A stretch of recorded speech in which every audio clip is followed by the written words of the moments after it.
सहना भवतु सहनौ भुनक्तु सह वीर्यं करवावहै तेजस्विनावधीतमस्तु मा विद्विषावहै। ओम शांति शांति शांति।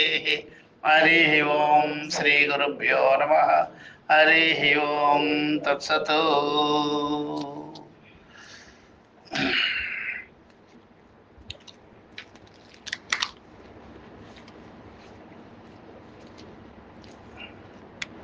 బ్రహ్మసూత్ర శంకర భాష్యం ఇది. దానిలో మనము ఇక్కడ ప్రకృత్యైతావత్వాధికరణం అన్నమాట. ప్రకృతి ఏతావత్వాధికరణం అన్నమాట. ఇది ప్రకృతైతావత్వం హి ప్రతిషేధతి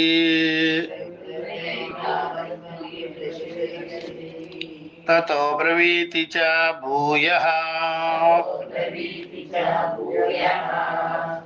కాబట్టి ప్రస్తుతము ప్రకృతం అంటే ఇప్పుడు ప్రస్తుతం ద్వైతమును నిషేధించవలసి ఉన్నది, మళ్ళా బ్రహ్మమును ప్రతిపాదించాలి, చెప్పాలి అని అన్నమాట. ఇది దానికి వైయాసిక్య మాల దాంట్లో ఇది వచ్చిందన్నమాట. వైయాసిక్య న్యాయమాల. బ్రహ్మాపి నేతి నేతీతి నిషిద్ధం అథవా నహి ద్విరుక్త్యా బ్రహ్మ జగతి నిషిధ్యేతే ఉభే అపి. కాబట్టి నేతి అనేటువంటి ఆ యొక్క ఉపదేశముల ద్వారా ఈ జగత్తుతో పాటు బ్రహ్మము కూడా నిషేధించబడునా అని అడిగాడు. కాదు, ఎప్పుడు ఎక్కడి వరకు అయితే బ్రహ్మము యందు ఆరోపము జరిగిందో అక్కడి వరకే అని అర్థం. ఇది పూర్వపక్ష అడుగుతున్నాడు, అందరినీ నిషేధించేసేస్తావా? 2 సార్లు ఉన్నది కదా, ఒకటేమో జగత్తు, రెండోది బ్రహ్మమా అని వాళ్ళకి. కాదయ్యా, జగత్తు రెండు విధాలే అనమాట. జగత్తు 2 విధాలు, స్థూలము సూక్ష్మము, వ్యక్తము అవ్యక్తము, ఇట్లా అవ్యాకృతము వ్యాకృతం, ఇట్లా అనమాట. చరము అచరము, ఇట్లా. ఎప్పుడైనా సరే ఈ జగత్తుని మనము స్థూల దేహము సూక్ష్మదేహంతో చూసుకోవాలి. స్థూల జగత్తు, స్థూల జగత్తు అంతా కూడా స్థూల దేహం, సూక్ష్మ జగత్ అంతా కూడా మనస్సుతో అట్లా. అదే అనమాట. ఇప్పుడు మన ఇంట్లో వస్తువులు, ఇల్లు, వాకుళ్ళు, పొలాలు, గిలాలు అన్నీ ఉన్నాయి కదా, ఇవన్నీ కలిపి దేనిలో రిజిస్టర్ అయి ఉంటుందా? సూక్ష్మ శరీరంలో రిజిస్టర్ అయి ఉంటుంది. మీరు బయట ఎన్ని రిజిస్టర్ చేసినా పని చేయదు, మీరు ఒకటి కొట్టేసినా పని చేయదు. ఇప్పుడు చాలా అభిమానం చేసేసి ఉంటాడు అనుకో ఆ స్థలం మీద, దాని మీద వాడి అభిమానము అట్లా ఉంటుంది అనమాట.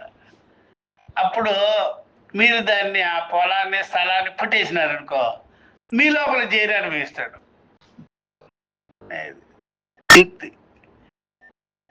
మీ లోపలికి చేరి అనుభవిస్తాడు. ఎట్లా అనుభవిస్తాడు అంటే మాస్క్ వేసుకున్నట్టే. అంటే మీ మనసుకి వాడు మాస్క్ అయిపోతాడు, మిమ్మల్ని వెనకాల నెట్టేసి వాడు పని చేయాల్సి ఉంటాడు.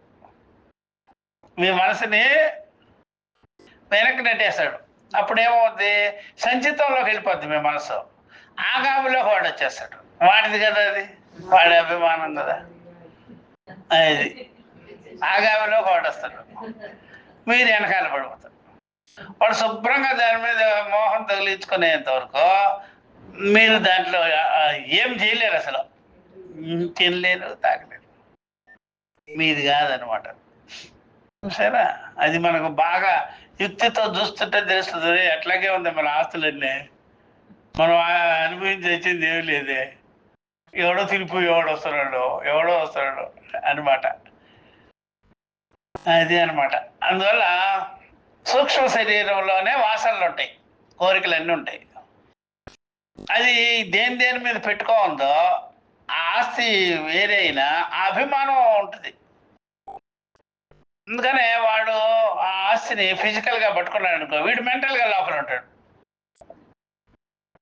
వీడు ఫిజికల్గా పట్టుకున్నాడు, వీడు మెంటల్గా లోపల ఉంటాడు. దాని మీద ఆసక్తి అది చేస్తుంటాడు వ్యవహారం అంతా. సరే, ఆ ప్రకారం ఉన్నాడు. అందుకనే వీళ్ళు ఒక మాట అంటుంటారు, మనం అనుకునేది ఒకటి జరిగేది ఒకటి అప్ప, దీన్ని అనుకున్న లాభం ఏంటి, దాని పడిగా అది జరిగేస్తుంది అంటుంటారు చూడు. అది ఒక్కటి కూడా మనం అనుకున్నట్టుగా లేదు. నిన్న ఏదైనా సరే ఇడ్లీ అనుకున్నారు, ఇడ్లీ తినచ్చు. మీరు దోశ అనుకుంటే దోశ తినచ్చు, ఆ పిండి రుబ్బుకోవచ్చు. వ్యవహారం అలా జరగదు. ఇడ్లీ తిన్నా సరే ఇడ్లీ అరగాలని రూల్ లేదు అక్కడ. తింటారద్ది అరగదు, మళ్ళీ గ్యాస్ వచ్చేస్తుంది. మీ చేతిలో లేదు అది. అట్లా అనమాట. ఆ ప్రకారంగా దాని పని చేస్తూ ఉంటుంది. ఆ లోపల ఉండేటువంటి వాసనల పని అన్నీ చేస్తుంటుంది.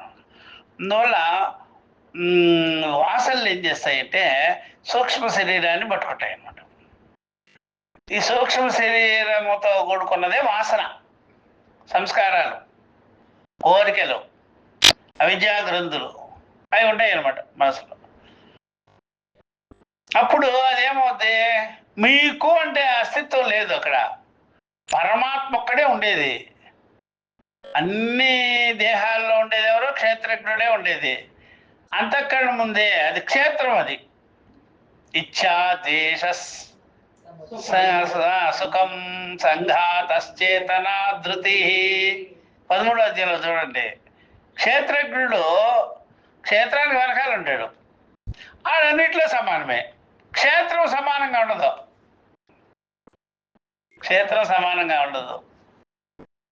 అది భిన్న భిన్నములుగా ఉంటాయి. బ్రహ్మ మొదలుకొని పిప్పలికి రకరకాలుగా ఉంటాయి. అందుకనే చూసారా, ఒకరి క్షేత్రంలో ఒకరికి వెళ్ళిపోతుంటారు.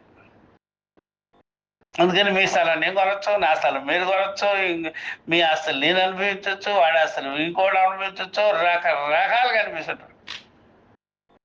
బ్యాంకుల్లో చూడు, మనం ఇచ్చిన డబ్బులు ఇంకోటి పెట్టుకుపోతుంటాడు. వాడు మనం ఇచ్చే డబ్బులు చేయబోతుంటాడు. స్థలాలు, బంగారం ఎన్నో చూడు.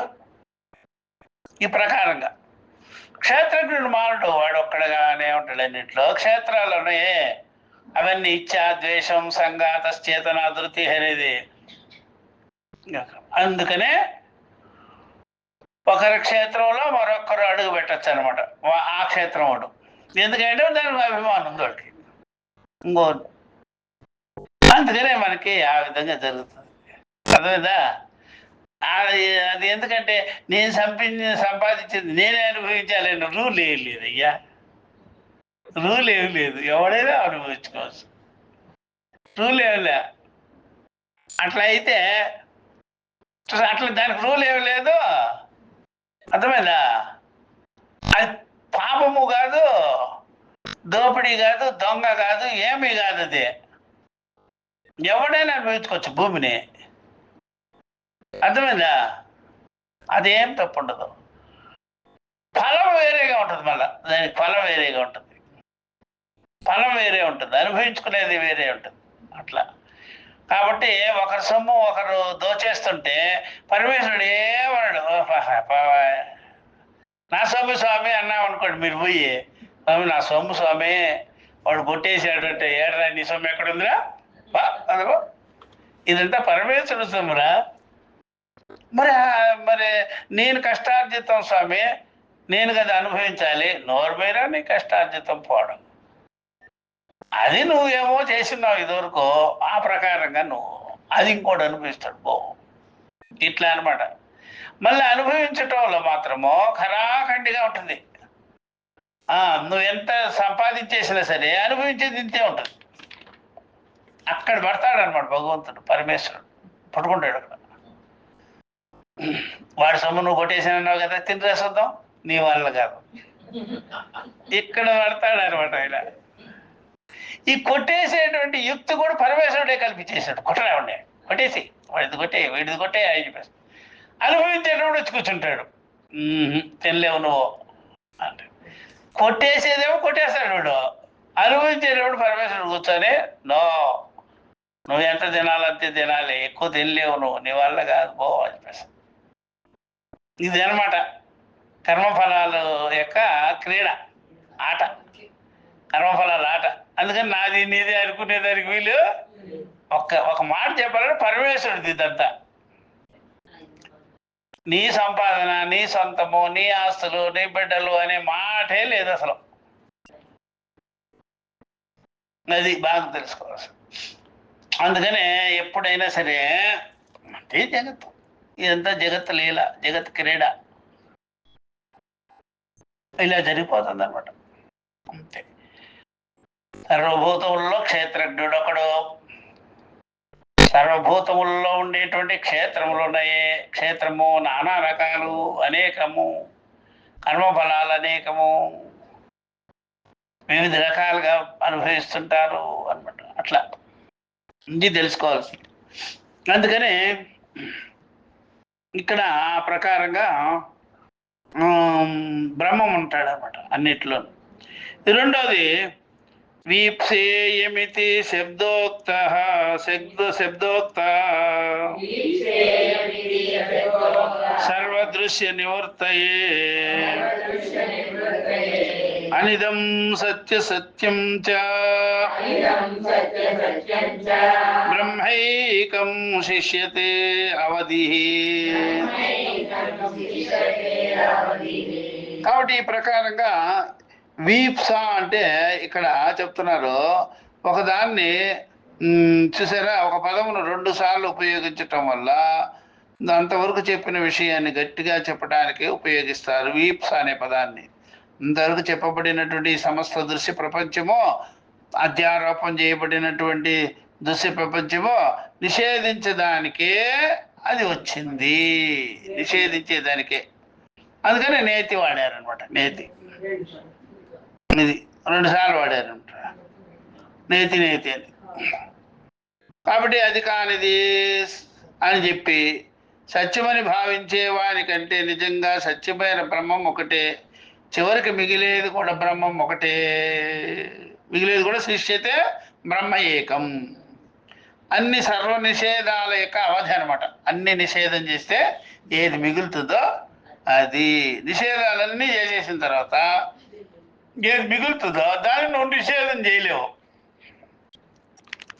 నిషేధం చేయవలసిందంతా అయిపోయింది అనమాట. నిషేధం చేసేదంతా అయిపోయింది, ఇంకా నిషేధించేదానికి వీలు లేదు. ఎందుకంటే నిషేధించటంలో ఏం జరిగిందంటే ఇంద్రియాలు, కాలము, దేశము, మనసు, బుద్ధి, అహంకారము అన్నీ నిషేధం అయిపోయింది కదా, ఇంకేం లేదు. అహంకారం వరకు నిషేధం, అహంకారం అన్నా అజ్ఞానం అన్నా ఒకటే, అంతవరకు నిషేధం అయిపోయింది కదా, ఇంకా నిషేధించేసేది ఏం లేదు. నిషేధం చేసేదానికి ఏం లేదంటే నిషేధించేదానికి అక్కడ కర్త కర్మ క్రియాపాల భేదములు, త్రిపుటి కానీ, కాలం కానీ, దేశం కానీ అన్నీ ఒక్కసారి కొట్టుకొని పోయినాయి, వెళ్ళిపోయినాయి, మొత్తం వెళ్ళిపోయినాయి అనమాట. అట్లా అర్థమైందా? అన్ని సామాన్లు వేసేటప్పుడు మీరు అన్ని సామాన్లు వేసేదానికి మొత్తం ప్యాక్ చేసేసినారు, సామాన్లన్నీ ప్యాక్ చేసేసినారు. చేసేసిన తర్వాత ఏం చేశారంటే మీకు లాంతర వెలిగించుకునేదానికి, లాంతర వెలిగించుకోవాలి, దీపం వెలిగించుకోవాలి, అగ్గిపెట్టి కూడా ప్యాక్ చేసేసినారు. అగ్గిపెట్టి కూడా ప్యాక్ చేసేది, ప్యాక్ చేసి ఇప్పుడు ఏం వెలిగించుకోవాలి, దారి ఏమి కనిపిస్తుంది. అట్లాగా నిషేధించాల్సిందంతా నిషేధిస్తే ఇంక ఎవరు నిషేధించేవాడో లేడు. అట్లా తానే మిగిలింది, అదనమాట, ఇంకేం లేదు అని. ఇది చెప్పిన తర్వాత ఇప్పుడు మనము ఈ భాష్య భాగాలని చదువుదాం. దేవా బ్రహ్మణ రూపే మూర్త చ ఏవ అమూర్త చ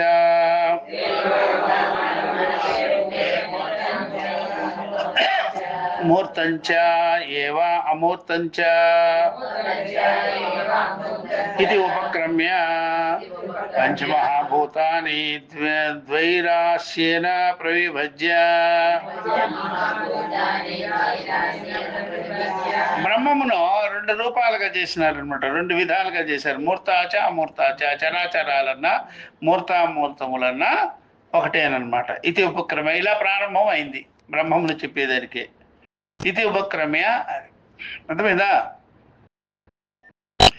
పంచమహాభూతాన్ని ద్వైరాస్యేన ప్రవిభజ్య. ఈ విధంగా పంచమహాభూతాలని రెండు రాశులుగా చేసినారనమాట. స్థూల సూక్ష్మ ప్రకృతి, స్థూల సూక్ష్మాదులుగా రెండుగా చేసినారనమాట. అది పంచమహాభూతాన్ని ద్వైరాస్యేన, ద్విరాశి రెండు రాశులుగా చేసి విభజన చేసి పెట్టారు. ఏమిటయ్యా అంటే అమూర్త రసస్య చ పురుష శబ్దోదితస్య మహారాజన్ ఆదీని రూపాణి దర్శయిత్వా పునః పఠ్యతే. అతః ఆదేశో నేతి నేతి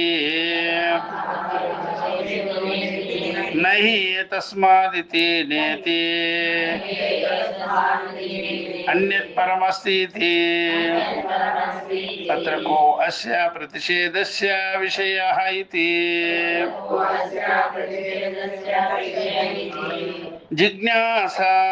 జిజ్ఞాసామహే నహి అత్ర ఇదం తదితి విశేషితం కించిత్ ప్రతిషిధ్యం ఉపలభ్యతే. ఇది శబ్దేన తు అత్ర ప్రతిషేధ్యం కిమపి సమర్ప్యతే.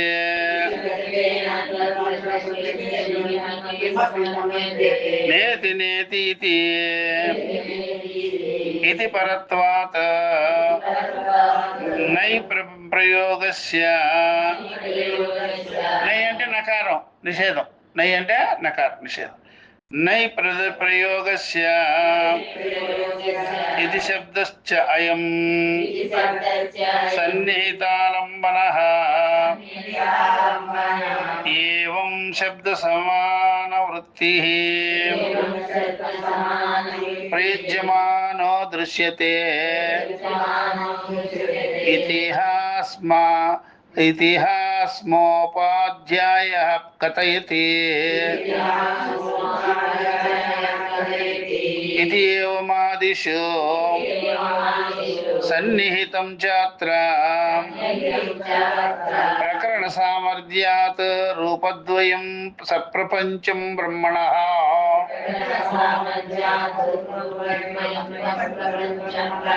తస్య బ్రహ్మ యస్య తే ద్వే రూపే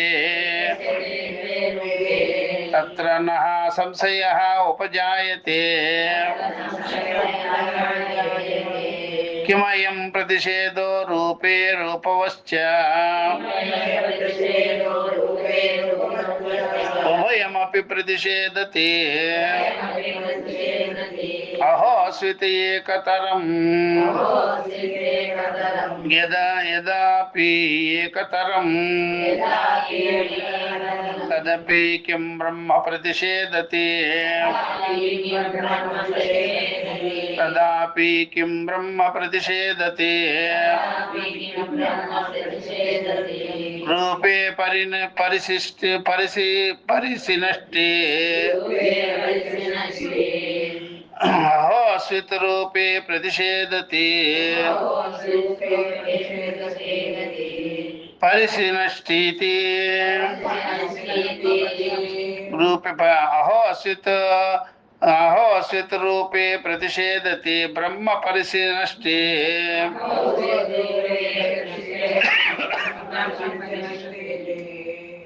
ఇది పరిసినిష్ట ఇది బ్రహ్మ పరిసినిష్టి అంటే అంతటా వ్యాపించుకొని ఉన్నటువంటి అనమాట. ఇది ఇక్కడ చెప్తూ బ్రహ్మణ రూపం మతి అథవా బ్రహ్మయో రూపవత్ ప్రతిషిధ్యతే తద్ది. అది ఇది కూడా చెప్పాలి. ఇంతవరకు చెప్తే ముందు పోతాం. తత్ర కదా, ఎక్కడ ఉంది ఇది? తత్ర ఎక్కడ? కింద నుంచి 3 ఇది ఇక్కడ వరకు ఒక భాగమే. తత్ర ప్రకృతత్వ అవిశేషాద్ ఉభయమపి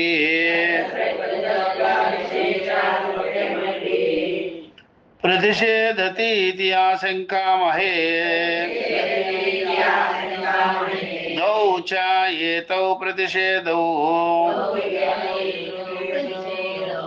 ద్విః నయతి శబ్ద ప్రయోగాత్ తయోః ఏకేన సప్రపంచం బ్రహ్మణః రూపం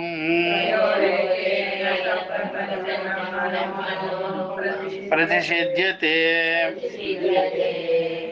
అపరేణ రూపవద్ బ్రహ్మ ఇతి భవతి మతిః.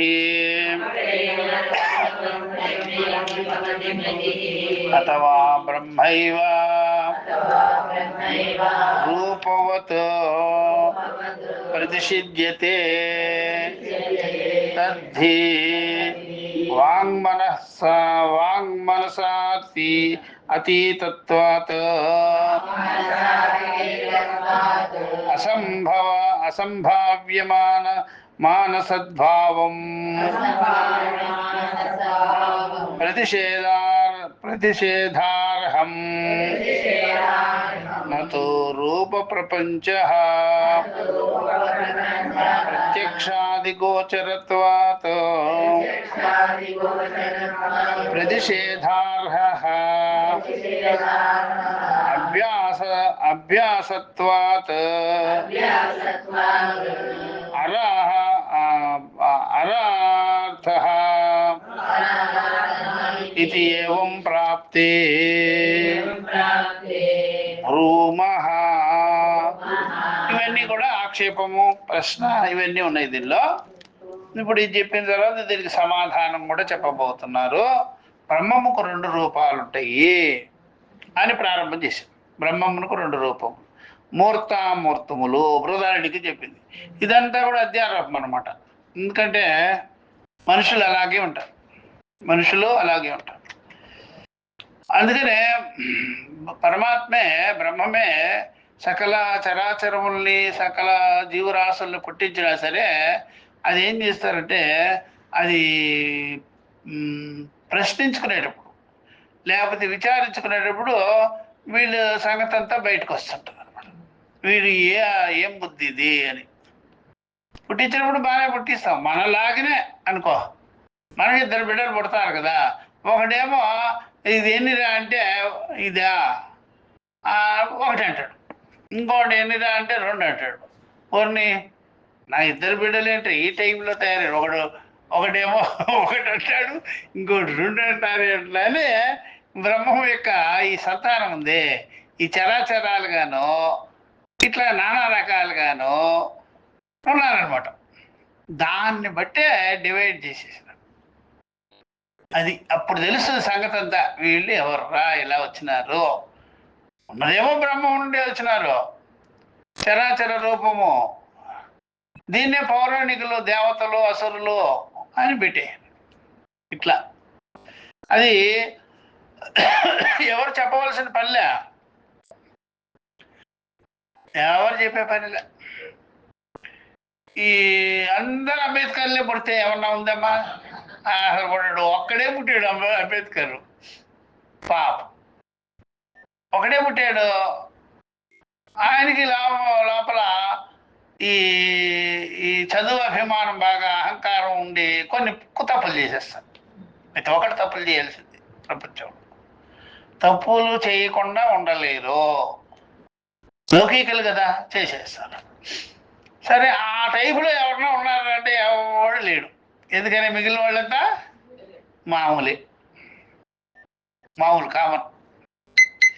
అట్లా బ్రహ్మ సంతానం అయినా సరే ఎక్కడున్నారు అట్లాగా అని మొదలుపెట్టి పంచమహాభూతాలను 2 రాశులుగా చేసి విభజించి పురుషనామం గలనటువంటి అమూర్త రసానికి పసుపు రంగు దిద్దిన బట్ట మొదలగు వాటిని ఉదాహరణంగా చూపి శృతి మరలా ఇట్లా అంటున్నది.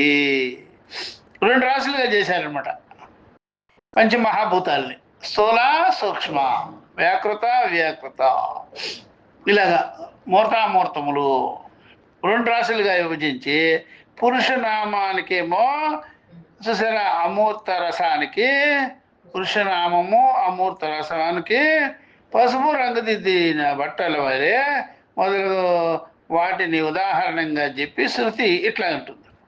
ఇక నుంచి ఆదేశం కాదు, ఆదేశం ఇక నుంచి ఆదేశం ఇట్లయ్యా కాదు కాదని, కాదు కాదు కాదని చెప్పేసి ఆత్మ కంటే పరమైనది ఏది లేదు కాబట్టి నకారాన్ని మేము ఉపదేశించాము అని నా అని ఉపదేశం జరిగింది బృహదారణ్యకంలో. నేతి నేతి ఇందులో నిషేధింపబడినది ఏది అని అడిగితే దానిని విచారం చేయాలన్నమాట. నిషేధించవలసింది ఏమిటి? ఈ వాక్యములో ఇక్కడ చూసినట్లయితే వాక్యములో ఇది అని ఉంటుంది కదా, దాన్ని నిషేధించాలి. అది అని చెప్పబడిన నిషేధింపబడిన పని లేదు. ఇది అనేది నిషేధం చేయాలి, అది అనేది నిషేధం చేయకూడదు. తత్ చూసారా, తత్ అని నిషేధం చేయకూడదు. ఇది అని అంటాం కదా, ఇదం అనే దాన్ని నిషేధం చేయాలి. అట్లా నిషేధం చేయాలి. ఇది అన్న శబ్దం ఒకటే ఏదో నిషేధింపబడవలసినదిగా దానిని చెప్తుంది. ఇతి అనేటువంటిది ఏదైతే ఉంటుందో ఆ శబ్దము దానిని మాత్రమే నిషేధం చెయ్యాలి. దానికే నకార ప్రయోగం చేసినారు. నా అని నా ఇతి అన్న వాటిని నా ఇతి అని వచ్చింది చూడు రెండింటికి, నా ఇతి ఇది ఇది ఇది అన్నమాట. కాబట్టి వాటిని పక్కన పెట్టి ఇతి ఇతి ఇతి అని వాళ్ళు కలిసి ఉన్నందున పక్కనే అలా భావిస్తాం. ఇతి అంటే ఏది మన ఇంద్రియాలకు దగ్గరగా ఉంటుందో అది, ఏది మనకి ఇంద్రియాలకు దగ్గరగా ఉంటుందో అది. చూసారా, ఏది ఇంద్రియాలకి అందకుండా ఉంటుందో అదేమో అహం అనమాట. అది ఇంద్రియాలకు అందితే మాత్రం ఇది అయిపోతుంది. ఇంద్రియాలకు అందలేదు అనుకోండి అహం అయిపోతుంది, నేనే. అది దగ్గరే ఇది దగ్గరే, ఇది ఇంద్రియాలకు దగ్గర, ఇది స్వానుభవానికి దగ్గర అన్నమాట. ఇంద్రియాలకు దగ్గరైనదేమో ఇది ఇది అని. స్వరూప విషయమైనదో స్వరూప అనన్యమైనదో అది అహం అన్నమాట. అది ఈ ప్రకారంగా ఇది అంటే దగ్గరలో ఉన్న దానిని సూచిస్తే అదే ఆధారంగా అర్థం చెప్తుంది. చూడండి ఈ ప్రకారంగా అయమాత్మ బ్రహ్మ అంటాం కదా. అయం అనేది వేరు, ఇతి అనేది వేరు, ఇదం అనేది వేరు. అయం అనేది అపరోక్షం అనమాట. అయం అనేది వేరు, అపరోక్షం. అయం అంటే ఏదైతే నేనై ఉన్నానో దాన్ని అయం అని వాడారు, అయమాత్మ అనమాట. కాబట్టి యదయమాత్మ అంటారు. యదయమాత్మ ఏదైతే ఉన్నదో అది నేనే అని. ఇలాగా ఇదంగా ఇలాగా ఉపాధ్యాయుడు అంటున్నాడు. చూడండి మరలా ఇచ్చట సందర్భాన్ని బట్టి నిష్ప్రపంచ బ్రహ్మస్వరూపమును సప్రపంచ బ్రహ్మరూపమును దగ్గరగా ఉన్నాయి. రెండు దగ్గరగానే ఉంది. నిష్ప్రపంచమైన బ్రహ్మము దగ్గరగానే ఉంది, సప్రపంచమైనటువంటి బ్రహ్మము దగ్గరగానే ఉంది. ఇది ఇంద్రియాలకు దగ్గర, ఇదేం స్వానుభవము, అపరోక్షము. పరోక్షము అపరోక్షము అట్లా దగ్గరగానే ఉన్నాయి. ఈ దగ్గరగా ఉండేదాన్ని దేన్ని నిషేధం చేయాలి అని వస్తుంది. కనుక దగ్గరగా ఉన్నది బ్రహ్మము, దానికి రెండు రూపములు. దగ్గరగా ఉన్నది కదా అది బ్రహ్మము. బ్రహ్మం అనమాట. సాక్షి అనుభవము, ఆత్మ చైతన్యము, ఇట్లా బ్రహ్మము దగ్గరగా ఉన్నది. ఇక్కడ సందేహం కలుగుతుంది ఎవరికైనా. ఇచ్చట స్వరూప బ్రహ్మము అరూప బ్రహ్మము రెండు నిషిద్ధాల ఏదో ఒకట. స్వరూప బ్రహ్మము అరూప బ్రహ్మము రెండున్నాయి కదా, దృక్కో దృశ్యము అని. రెండు నిషిద్ధాలా లేకపోతే ఏదో ఒకట అన్నప్పుడు అందులో రూప నిషేధం చేస్తే బ్రహ్మము మిగులుతుందా? అందులోనూ రూప నిషేధం చేసినట్లయితే బ్రహ్మము శేషముగా మిగులుతుందా? బ్రహ్మము నిషేధిస్తే రూపం మిగులుతుందా అని ప్రశ్నలు వచ్చింది. బ్రహ్మాన్ని నిషేధం చేస్తే రూపం మిగులుతుందా?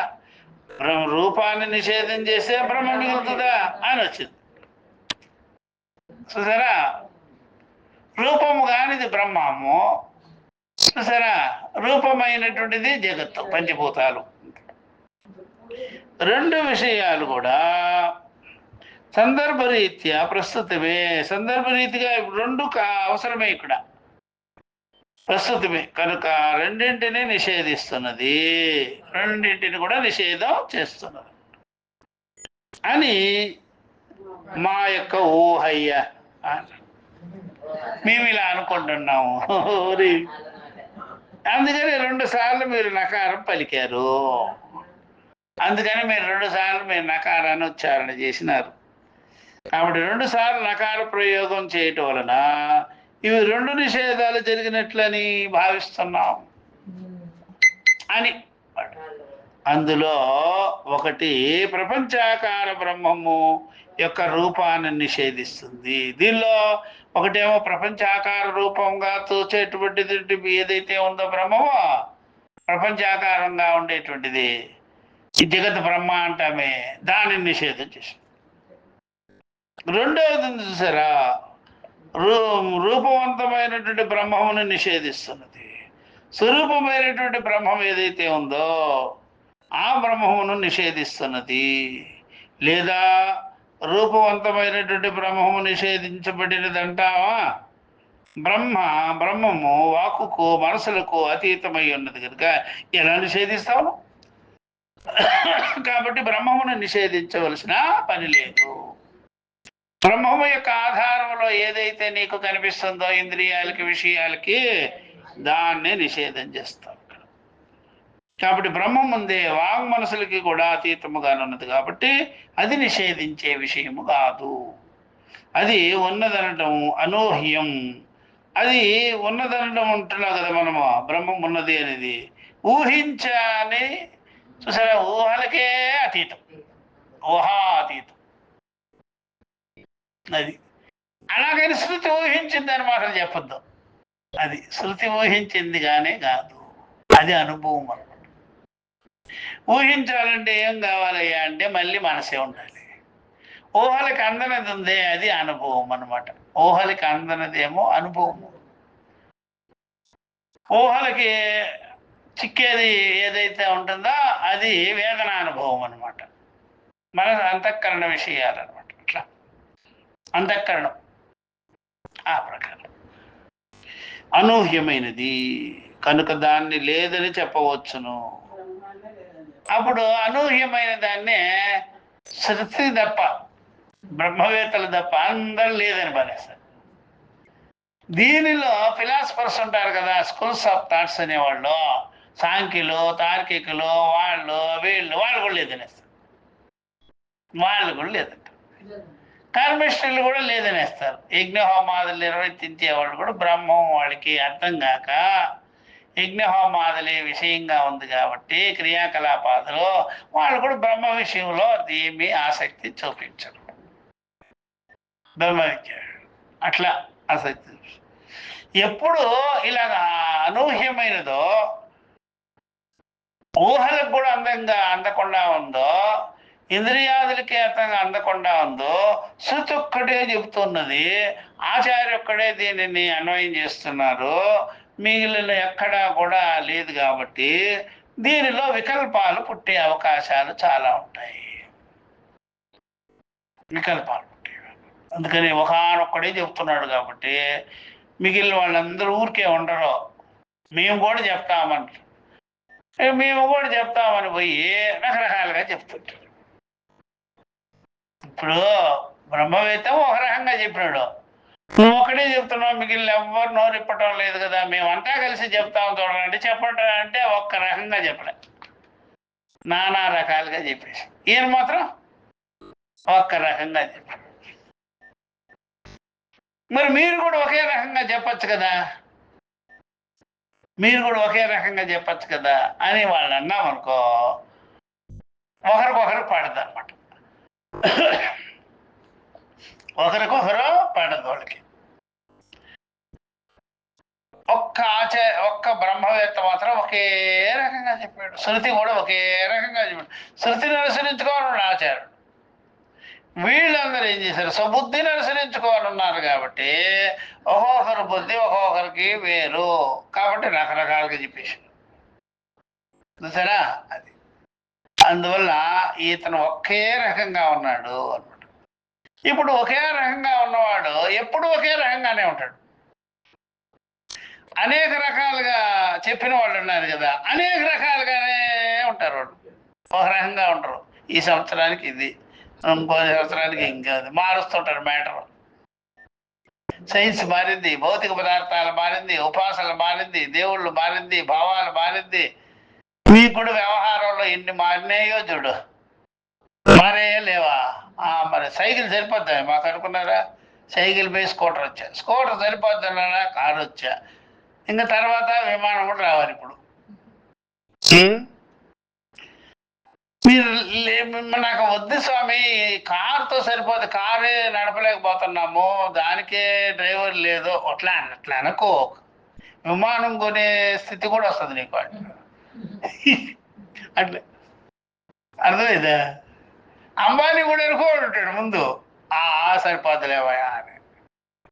సరిపోద్దని ఆగారా మరి, మళ్ళీ విమానం కూడా కొనుక్కునే. అట్లా మీరు సరిపోద్ది అనుకోవద్దు. కాలం మారుతుంటుంది, దేశం మారుతుంటుంది, వస్తువులు మారుతుంటుంది, హ్యాబిట్స్ మారిపోతుంటుంది, కోరికలు మారుతూ ఉంటుంది, మారిపోతుంది. ఒకప్పుడు చెప్పే ఉంటారు, స్వామి నాకు మిమ్మల్ని కోరుతున్నారు పరమాత్మ, మాకు అంత అక్కర్లేదు, 10 లక్షలు సరిపోతుంది. సరిపోదా? సరిపోద్ది స్వామి, సరిపోద్ది. ఇప్పుడేమంటున్నావు? ఇప్పుడేమన్నావు? అది కూడా రాసి పెట్టుకున్నాడు నువ్వు. అప్పుడేమో 1980వ సంవత్సరమో లేకపోతే 90 సంవత్సరం 10 లక్షలు చాలన్నావా? ఇప్పుడు వచ్చేటప్పుడు ఏమంటున్నావు చూడు.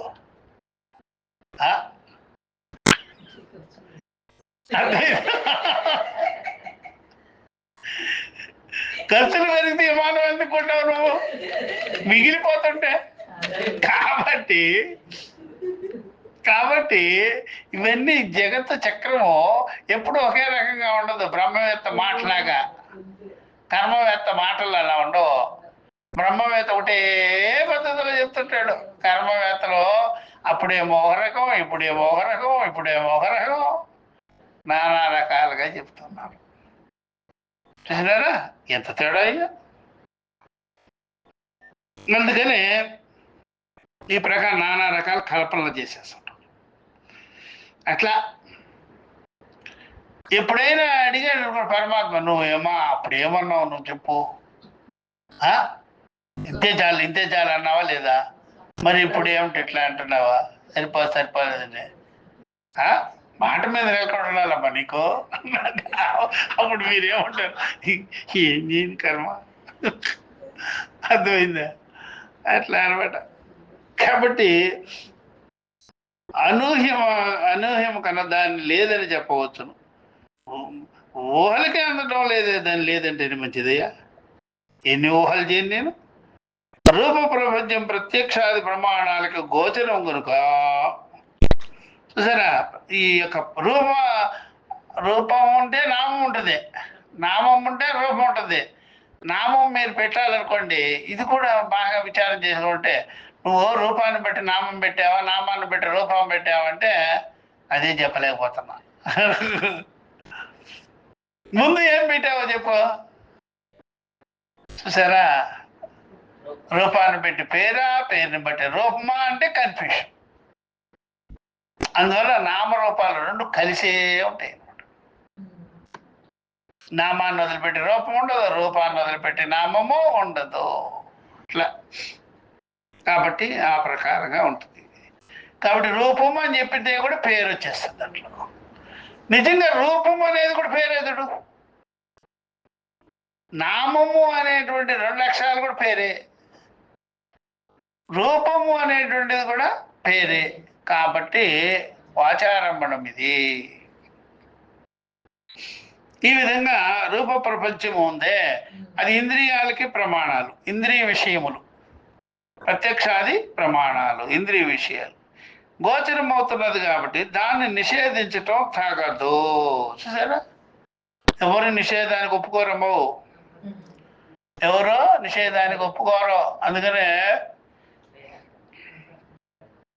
అది ఎట్లాగా అంటారు, ఏవైతే మనకి గోచరం అవుతుందో దాన్ని నిషేధం చేయరు ఎవరో, అదే నిషేధం అయిపోతుంటుంది, అదే నిషేధం అయిపోతుంటుంది. బాల్యాన్ని మీరు నిషేధం చేస్తారా, లేకపోతే అదే నిషేధం అయిపోతుంటుందా? అదే నిషేధం.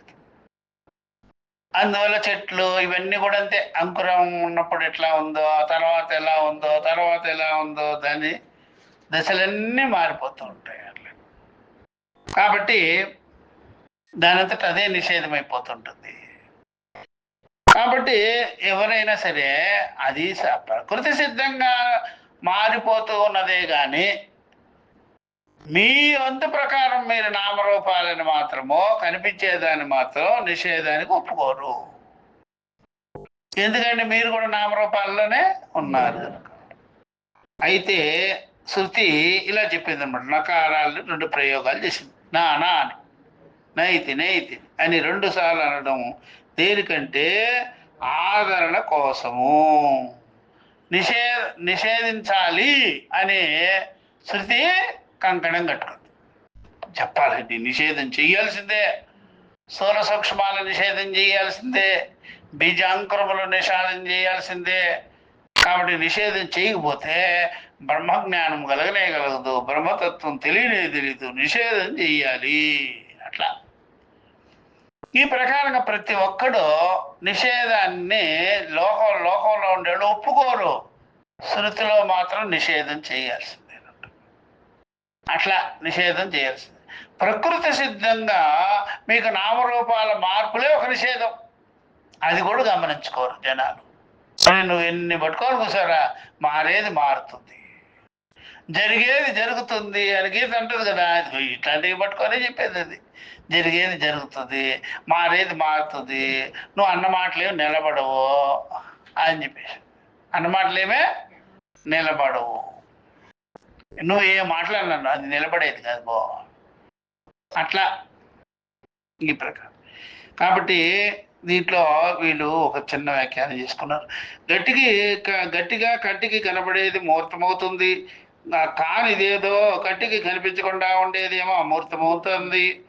ప్రపంచము మూర్త రూపమైనది, బ్రహ్మము అమూర్త రూపమైనది. మూర్త బ్రహ్మ తేజో అన్నాత్మకం. మూర్తముందే తేజస్సు, అప్పో అన్నము, త్రివృత్కరణం. దానిలో ఆదిత్య మండలం వాయు అంతరిక్ష రూపం అమూర్తం. దీనిలో ఆదిత్య మండలం ఉంది చూసారా, వాయువు ఉంది చూసారా, అంతరిక్షం ఉంది చూసారా, ఇవన్నీ కూడా అమూర్తం. అంటే నామరూపాలు లేనిది. ఆదిత్య మండలం కూడా నామరూపాలు లేనిదే. ఆదిత్య మండలం ఓన్లీ తేజస్సు, అది తేజస్సు.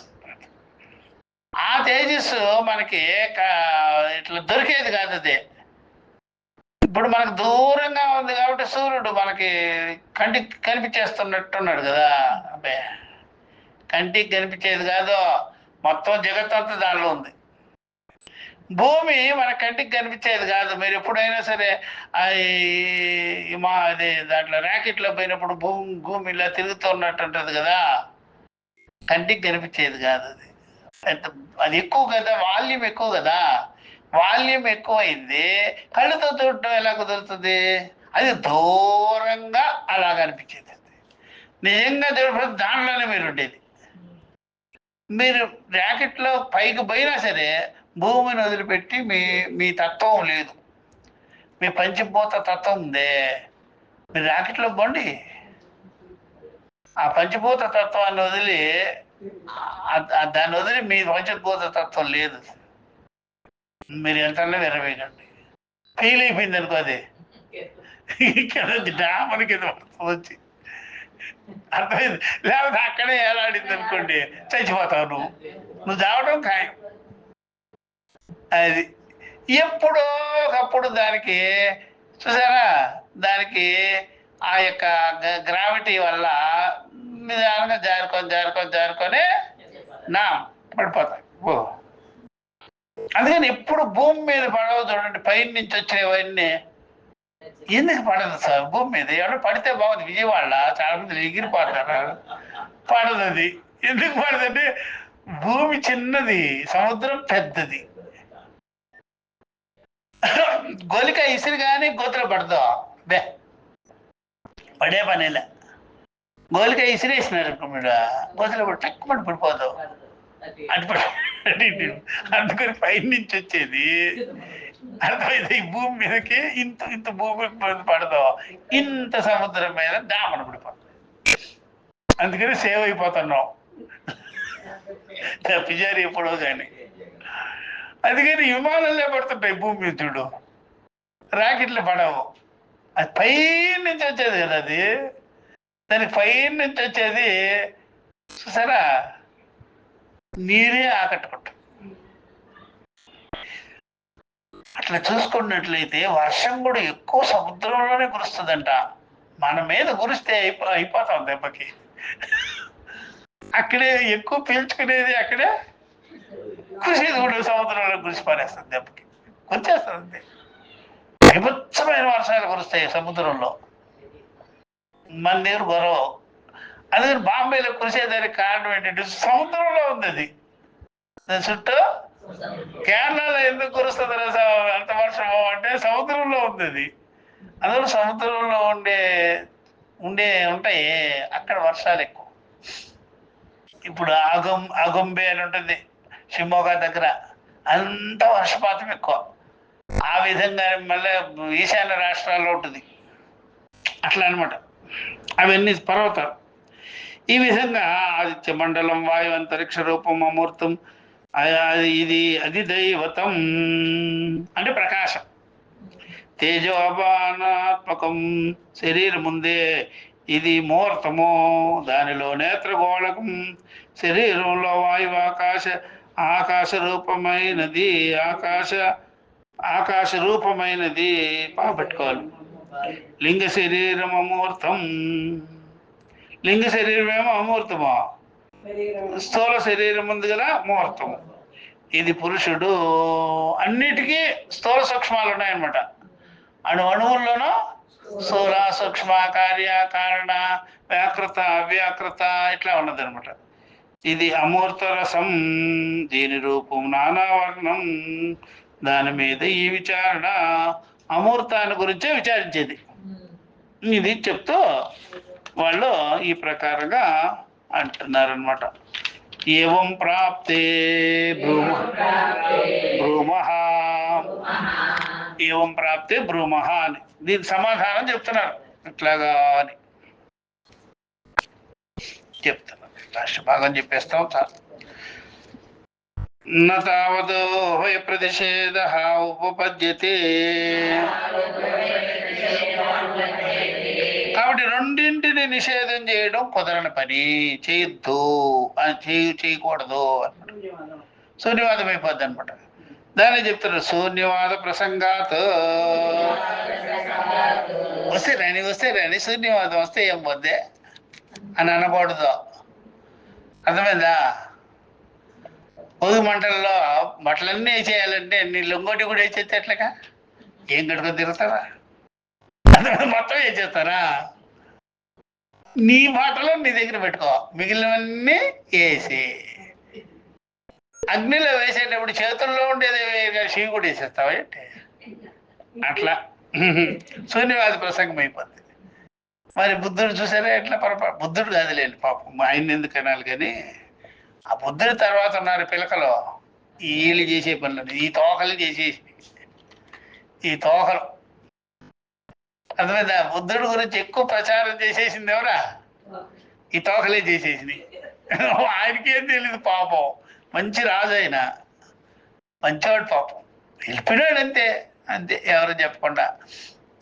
రాజు ఎప్పుడైనా మీరు బాగా గుర్తుపెట్టుకోండి, అన్ని వదిలిపెట్టిన వాడు మళ్ళీ ఏం మఠం కట్టుకోవాలనుకుంటాడమ్మా చెప్పండి? అన్ని సమస్తాన్ని త్యాగం చేసినాడు కదా. ఇప్పుడు రాములు వారు ఎక్కడైనా గ్రామము ఎక్కడైనా సరే ఆక్యుపై చేసుకున్నాడా? అరణ్య నాది ఈ గ్రామము అని అడిగాడా? అలా పంచ పాండవులు ఎప్పుడైనా సరే 5 ఊళ్ళని రాజ్యంలో అడిగారు కానీ హస్తినాపురంలో వాళ్ళకి ఎన్నూరు సంపాదించుకోవచ్చు వాళ్ళ అడవుల్లో తిరిగినప్పుడు? సంపాదించుకున్నారా? లేదు. వాళ్ళు రాజులు, వాళ్ళు అన్నీ త్యాగశీలు వదిలి పాడేసేసారు. అందుకని నయా పైసా ఉంచుకోలే. అర్థమైందా? అరణ్యాల్లో ఎంతో సంపద ఉంటుంది కదా, అది ఏమన్నా బ్రిటిష్ వాళ్ళలాగా వచ్చి ఒకసారి చూస్తానండి భద్రాచలం అడవులోనే, నువ్వు ఎందుకురా చూసేది అని అల్లూరు సీతారు, నీకేం పని అడవుల్లో రోడ్లు వేస్తావు గీతలు వేస్తావు అని అవి కొలగొట్టుకుపోయేదానికి. టేకు అవన్నీ మంచి మంచి దినుసులు అన్ని కొలగొట్టుకుపోయేదానికి వీడు అడవుల్లో తిరిగి, నీకేం పని అడవుల్లోకి? ఎక్కడ పడితే అక్కడ అడవుల్లోకి పోయేడు. విలేజెస్ లో కంటే కూడా రోడ్లో అడవుల్లోనే వేసినట్టు, సముద్రాల తీరంలో వేసేసినట్టు. ఎందుకనే పడిపోయేదానికి చేసిన పని ఇవన్నీ. అట్లాగా రామచంద్రుడైతేనేమే, బుద్ధుడైతేనేమే, పాండవులైతేనేమి అలా చేయలేదు. వీళ్ళు వచ్చిన వాళ్ళు ఏం చేశారంటే ఎక్కువగా ప్రాపకండ చేసేసేసి ఆ మఠాలు మందిరాలు ఏమన్నా ఎవరికైనా ధ్యాన సాధన ఆసాధన నేర్పాడు బుద్ధుడా? 4 మాటలు ఉన్న మాటలే యథార్థం చెప్పినారు. మీరు బాగా విచారించుకోండి, ఏదైనా సరే సద్వివేకం చేసుకోవాలి. మీకు తర్కమే లేకపోతే ఎట్లాగా? తర్క బుద్ధితో ఉండాలి, ఏది పడితే అది నమ్మకూడదు అని చెప్పాడు ఆయన పాపం. అంతే, 4 మాటలే. భగవద్గీతలో ఎన్ని మాటలు చెప్పుంటాడు ఆయన? 18 అధ్యాయులు కూర్చొని చెప్తుంటే అయిపోయి సంగతి. 18 అధ్యాయులు సవివరంగా వ్యాస భాష రాశాడు. ఆయన చెప్పింది ఒకటే ఉపదేశం, కర్మ జ్ఞానం.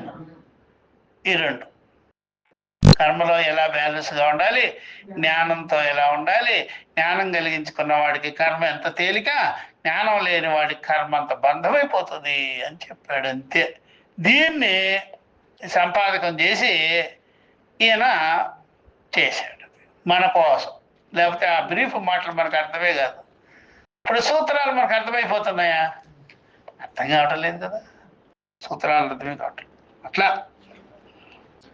అందుకనే శూన్యవాద ప్రసంగాతు కంచిద్ధి పరమార్థం ఆలంబ్య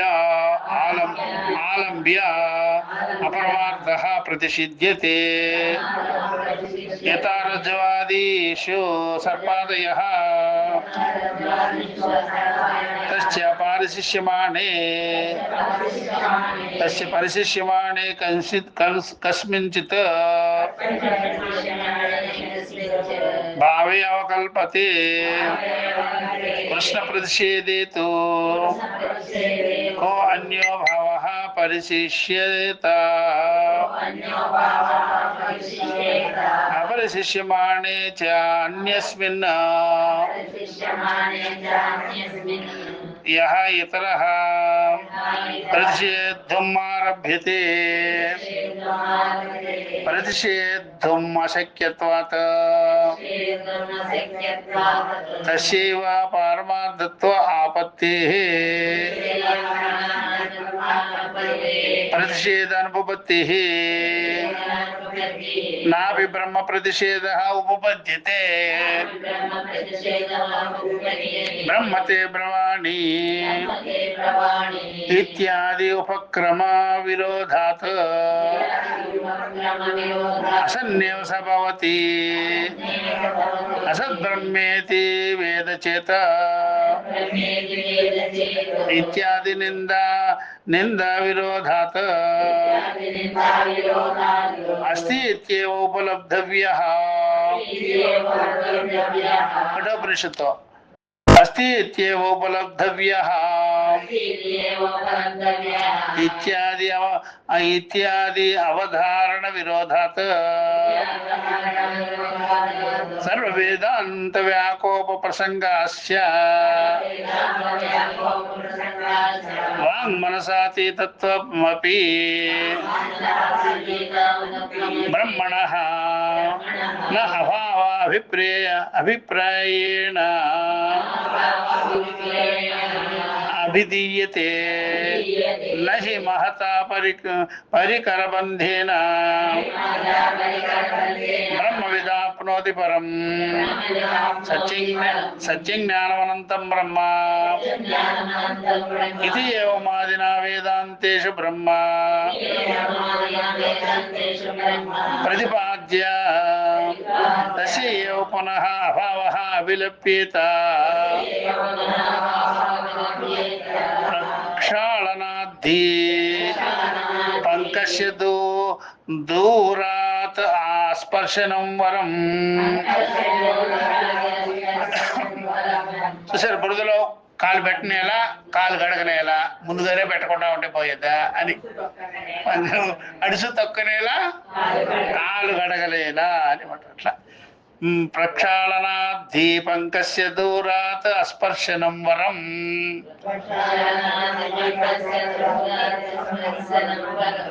వరం వరం అదే మంచిది కదా అని. ఇది న్యాయః, ఇది లోక న్యాయం అనమాట. లోక న్యాయం అడుసుని తొక్కనేలా కాలు గడగనేలా లోక న్యాయం. ప్రతిపాదన ప్రక్రియతో ఏషా యతో వాచో నివర్తంతే అప్రాప్య మనసా సహ ఇతి ఏతదుక్తం భవతి.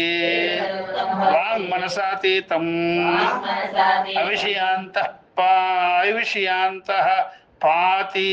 అవిషయాంతః పాతి ప్రత్యేగాత్మభూతం నిత్య శుద్ధ బుద్ధ ముక్త స్వభావం బ్రహ్మేతి. తస్మాత్ బ్రహ్మణః రూప ప్రపంచం ప్రతిషేధతి. బ్రహ్మము యందు ఏదైతే ప్రకల్పితమై ఉన్నదో వాచారంభణ రూపముగా అవిద్యయ దానిని మాత్రమే నిషేధం చేస్తాము కానీ బ్రహ్మ స్వరూపాన్ని బ్రహ్మత్వాన్ని నిషేధము చెయ్యము. పరిసినష్టి బ్రహ్మ అంటే మిగిలేది బ్రహ్మమే. పరిసినష్టి బ్రహ్మమే. పరిశిష్టం అంటే మిగులు, శేషం అంటే మిగులు. ఇది అవగంతవ్యం. ఇది అవగంతవ్యం.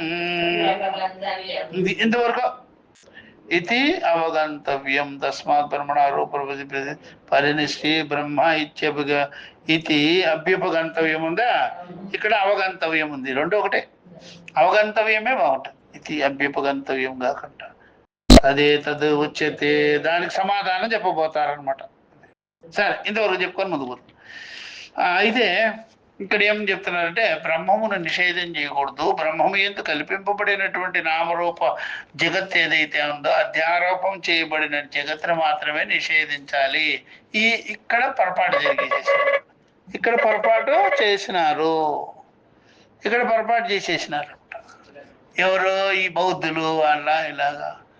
మనం కూడా అంతే, ఆ పొరపాటులోనే ఉంటాం మనకు తెలియకుండానే. అజ్ఞానం అనే దాంట్లో నేను చచ్చిపోతాము అనుకుంటాం. నేను చచ్చిపోతామంటే కరెక్ట్ కాదు. జగత్తు నాశనం అయిపోతుంది అనేది కరెక్ట్ కాదు. ఇట్లాంటి కొన్ని మాటలంతా మన వ్యవహారంలో నిత్య వస్తువు గురించి మాట్లాడకుండా ఎప్పుడు అనిత్య వస్తువుల గురించే మాట్లాడతాం మన వ్యవహారంలో. వాడు చచ్చిపోతాడు, వీడు చచ్చిపోతాడు, నేను చచ్చిపోతాను, ఆస్తి పోద్ది, అది పోద్ది, ఇది పోద్ది, అంతా కలిపి నాశనవాదమే. కానీ మరి అలాంటప్పుడు మీరు వాళ్ళతో చేరిపోయినట్టే కదా, వైనాశికులతో చార్వాకులతో చేరిపోయినట్టే కదా. ఏంటి మీరు నిత్యత్వం ఇంత ఒక్క మాట లేదే, నిత్యంగా నిత్యత్వం అనే మాటే లేదు మీకు, నిత్య మాటే లేదు. ఇంకా బాగా చూస్తే ఇట్లే మన ఐడియాలు ఎలా ఉంటాయంటే, మన తెలివితేటలో బంగారమేమో నిత్యమో, మనం కొన్నవాడు అనిత్యం, మనకు విలువలే. అంత బంగారం కొని పెట్టుకోవడం, తర్వాత పొలాలు స్థలాలు కొని పెట్టుకోవడము, మంచి తిండి తిందామని లేదు, మంచి వ్యాయామం చేద్దామని లేదు, శరీరం బాగా పెట్టుకోవాలని లేదు. ఇగో ఇవన్నీ ఎందుకు సంపాదిస్తున్నావంటే డబ్బులు పోగేయటం, ఇల్లు వాకిళ్ళు పోగేయడం. నువ్వు తినేది ఎప్పుడు, తాగేది ఎప్పుడు, హాయిగా ఉండేది ఎప్పుడు? ఆ తినడం కూడా ఒక భోగమా? ఎవడరా చెప్పింది? వైశ్వానరుడిని ఏం కాపాడుకోవా ఏంటి? అందుకని మనకి ఈ శరీరేంద్రియాల దృష్టి లేదు. ఇంకా శరీరేంద్రియాల మీద ఏదో కక్ష పెట్టుకున్నట్టుగానే మనము దీనికి గంజాయి, డ్రగ్స్, తాగుడు, ఇవన్నీ ఎవరా అట్లాంటి పనులు చేస్తారు. అంటే ఎవడో చిన్నప్పటి నుంచి విష ప్రయోగం చేస్తుంటాడు పిల్లోడికి, అట్లా వీడు క్రమేపీ గంజాయి తాగి డ్రగ్గులు తినేసేసి ఈ ఆరోగ్యాన్ని మటాష్ రావాలి, క్యాన్సర్ రావాలి, ముందు కిడ్నీలు పోవాలి, క్యాన్సర్ రావాలి, గుండె అటాకులు రావాలి. ఇది అన్ని ఆలోచన, ఇదే చేసుకునేది. సరే, తను తాను చంపుకోవటము, నేను చంపబడేవాడిని, నశించిపోయేవాడిని అనుకోవటము, ఆస్తులు మాత్రం పదిలంగా ఉంటాయట. నిన్ను నువ్వు చంపుకొని ఆస్తులు ఇవన్నీ నిన్ను కాపాడుతుందంటారా? తిరిగి లేదు అసలు. అంటే వీళ్ళు కూడా వైనాశికులే, చార్వాకులు కూడా వైనాశికులే. చార్వాకులు కూడా ఏమంటారు, ఏముందిలేండి, అప్పు తీర్చేది పని ఏముందిలే, రుణం కృత్వా కృతం పివేతో ఏతో శరీరం భస్మీభూతం, ఈ శరీరం ఇక్కడే కాలిపోయేది కదా, బూడిదైపోయేది కదా, ఎవడికి ఎవడు తీర్చేది, పోయా తీసే అని చెప్పాడు. అది సంగతి, ఈ ఆలోచనలు. కాబట్టి మనకి తెలియకుండానే మనకి వినాశవాదం అనేది మనల్ని పట్టుకొని ఉంది. చచ్చేవాళ్ళు అనుకుంటుంటారు. ఈ చచ్చేవాళ్ళు అనుకునేవాళ్ళు మనల్ని సేవ్ చేసుకోవటం లేదు, మనం ఆస్తులు సేవ్ చేసేస్తాం.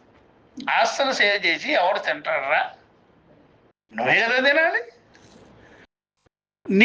నీ ఆరోగ్యమే సరిగ్గా లేదు, నీ మైండ్ సరిగ్గా లేదు. మైండ్ సరిగ్గా ఉండటంలో ఒక్కడికి కూడా అంత ఆందోళన, గందరగోళం, ప్రశాంతత లేదు, పాడు లేదు. అర్థమైందా? ఇప్పుడు ఎప్పుడైనా సరే ప్రశాంతత కావాలంటే రెండు రకాలు, ఒకటి జ్ఞానంతో, ఒకటేమో వాతావరణంతో. వాతావరణమైనా ఉండాలి, అర్థమైందా? ప్రశాంతతకి జ్ఞానమైనా ఉండాలి. వాతావరణం అంటే నలుగురు మనుషులు వేసుకొని కూర్చుంటే వాతావరణం చెడిపోద్దురా. అరతిర్జన సంసది, గీతలో చూడు, అరతిర్జన ఆ సంసారంతో సాంగత్యం చేయకూడదట, లేనిపోయిన మైండ్ అంతా తినిపారేస్తారు అంతే. అవి దూరంగా ఉండడం బెటర్ అయ్యా. ఈ సంసార మనుషులు, వాళ్ళ మాటలు వాళ్ళకి దూరంగా ఉంటే మంచిది, మంచి వాతావరణం. అందుకని మంచి వాతావరణము కొరకే కదా రిసార్ట్స్కి పోయేది. మళ్ళీ అక్కడ పేకాడతాడు.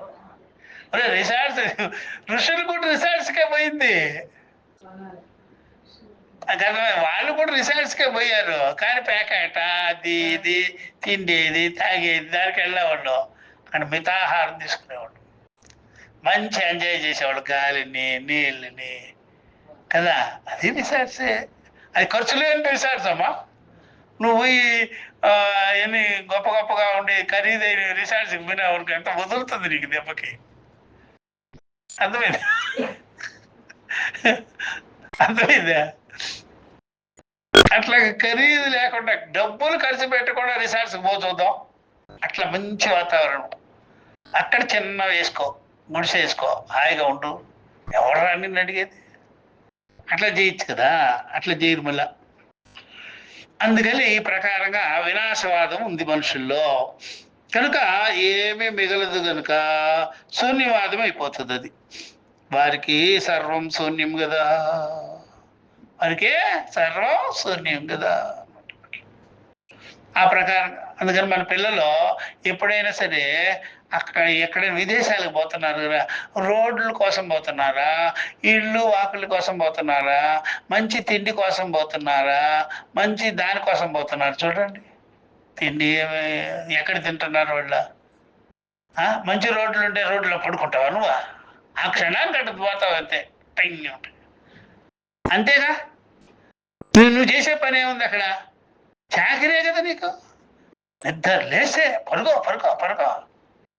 ఏం తింటున్నావో ఏం చేస్తున్నావు నువ్వు? వారం రోజులు కూర వేడి చేసుకొని వెళ్ళిపోతున్నావు నువ్వు. ఏమిటది ఫ్రెష్గా తినడం లేదా? ఆ బ్రెడ్లు ఏంటి, ఆ గోల్ ఏంటి, అది ఎంత ప్రాసెస్ ఫుడ్ ఏంటి, డబ్బాలు ఓపెన్ చేయడం ఏంటి, ఆ మింగడం ఏంటి? ఏమో చెట్లని తెల్ల కోసి తినాలి కానీ నువ్వు ఎందుకు పోతున్నారు ఏమిటో తెలియదు. సుఖం లేదు, పాడు లేదు. కాబట్టి ఈ ప్రకారంగా తీసుకొని పరమార్థం కాని దానిని నిషేధించటం పద్ధతి చూసారా. అందుకని ఇదంతా కూడా పరమార్థాన్ని ఆధారంగా తెలుసుకోవాలి, మిగిలినవన్నీ నిషేధం చేసేసుకోవాలి. వీళ్ళు అసలు పరమార్థాన్ని వదిలేసేస్తున్నారు, వీళ్ళు దీన్ని పట్టుకొని కూర్చున్నారు. రజ్జునందు సర్పము మొదలనివి అంటే నిషేధాలకు అవధిగా ఏదో ఒకటి మిగలాలి. తాడు ఎందు పాము, పామును నిషేధం చేశారు, మిగిలింది తాడు. అలాగ నిషేధాలకి చివరిగా ఉండేది ఏదైతే అవధిగా ఉండేదో అది మిగలాలి, అదే శేషం, పరిశేషి న్యాయం. అన్నింటినీ నిషేధం చేస్తే మిగిలే భావ పదార్థమే ఉన్నది. అక్కడ ప్రకాశించే జ్ఞానం తప్ప రెండవది లేదు. అన్నిటిని నిషేధించేసినావు, నువ్వు మాత్రమే మిగులుతావు, నీ జ్ఞానం మాత్రమే మిగులుతుంది. అందుకనే పాత సినిమాల్లో చూడండి, పోతే పోనీరా, అయ్యో జోవి కాళీ ఆయన అనుభవం పోవచ్చు అంటాడు. అనుభవం ఏమో తేరక రాదయ్యా, అనుభవం ఏమో తేరక రాదు. ఈ అనుభవం వచ్చిందంటే ఎంత ఖరీదో చూడు. నీకు వచ్చిన అనుభవం ఉందే, బంధువులు మంచివాళ్ళు కాదు, అన్నదమ్ములు మంచివాళ్ళు కాదు, అక్కాచెల్లెళ్ళు ఆ టైపే, ఏమో నమ్మిన వాళ్ళంతా ముంచినారు. ఇప్పుడు నీకు అనుభవం వచ్చిందా లేదా? ఎంత గొప్ప అనుభవం అయ్యా. ఎందుకంటే అనుభవం నీకు ఎవడన్నా ఇచ్చేదే? అప్పుడు జగత్ విద్య వచ్చిందా లేదా? అప్పుడు నీ జగత్ అదే కదా. అందరు టోపీ పెట్టిపోయినారయ్యా, నేనేం మిగిలేను. ఎంత అనుభవం రాదు. కాబట్టి అనుభవం ఊరికే రాదు, ఎంతో దానికి ఖర్చు చేసేస్తే పోగొట్టుకుంటే చివరికి మనకేం వస్తుంది? అనుభవం వస్తుంది. అంత తేలిగ్గా అనుభవం వచ్చింది. ఏం ఏం ఏం సంపాదించానంటే అనుభవం సంపాదించానని చెప్పండి. అమ్మనైనా నాకేనండి ఇంకా అనుభవమే కలగలేదు, ఇంకా ఉంది నాకు. ఇంకా అనుభవం రాలేదా? వస్తుందిలే, చేతులంతా ఖాళీ అయిపోతుంది, అప్పుడు వస్తుంది అనుభవం. కాబట్టి అనుభవాన్ని అలాగా ఆషామాషిగా తీసేయద్దు, చాలా నేర్పుతుంది జగత్తు. అయిపోయింది అట్లా అన్ని. ఈ ప్రకారంగా కాబట్టి అన్నింటినీ నిషేధిస్తే చివరికి నిషేధించేవాడని లేదనడం కుదరదు. కనుక నిషేధించేవాడే పరమార్థ స్వరూపుడు. కాబట్టి కనుక ఆయనని పరమార్థ స్వరూపాన్ని నిషేధించటం ఎలా కుదురుతుందయ్యా? అలాగే బ్రహ్మ ప్రతిషేధం అనే మాటే కుదరదు. బ్రహ్మము నీ స్వరూపము, నీ అనుభవము, దాన్ని ఎప్పుడు నువ్వు కాదనలేవు. నేను నీకు బ్రహ్మమును చెప్తాను అని బృహదారణ్యకంలో ఉంది. నేను బ్రహ్మమును చెప్తానయ్యా అని ఉంది. ఇట్లా బ్రహ్మ విదాప్నోతి అని మొదలుపెట్టిన తర్వాత ప్రతిజ్ఞ దెబ్బతింటుంది. అట్లా బ్రహ్మని చెప్తానని బ్రహ్మాన్ని నిషేధం చేశారేంటండి? ఆవిడ ప్రతిజ్ఞ దెబ్బతినేస్తుంది. బ్రహ్మాన్ని చెప్తానన్నారా, బ్రహ్మాన్ని తొలగించి పరేసినారు మీరు. ఇంక మీరు చెప్పేది ఏముంది? అట్లా ఈ విధంగా చెప్తారు కదా, అది కరెక్ట్ కాదనమాట. అర్థమైందా?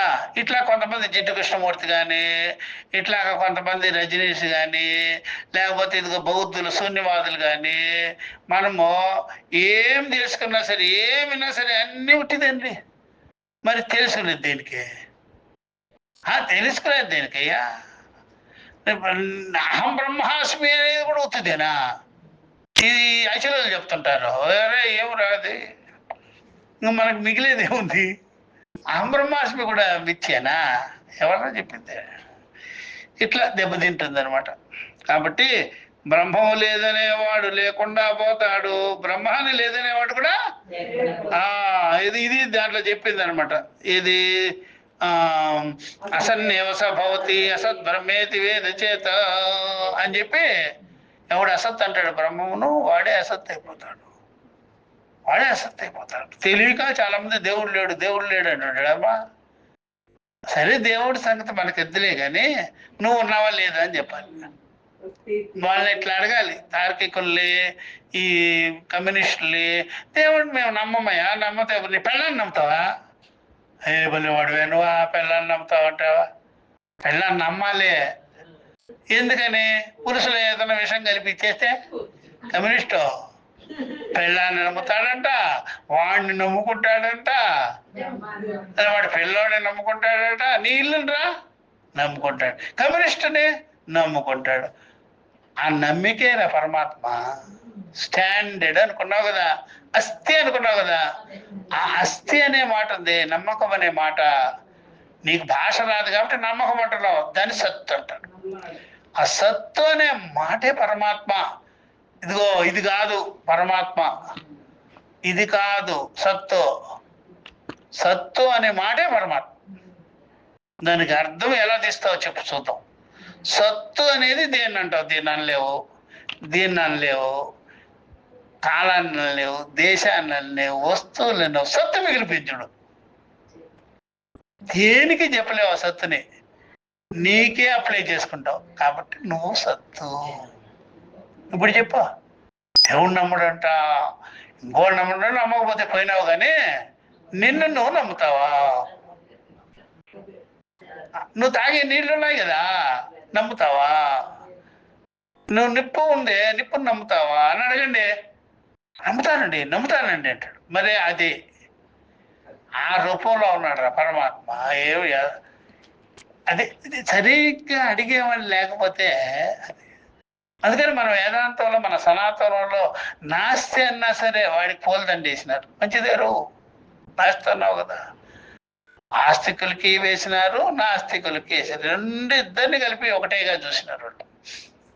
వాళ్ళకి అలా చెప్పి ఆస్తికులని ఒప్పుకున్నారు, వాళ్ళు నాస్తికులని ఒప్పుకున్నారు.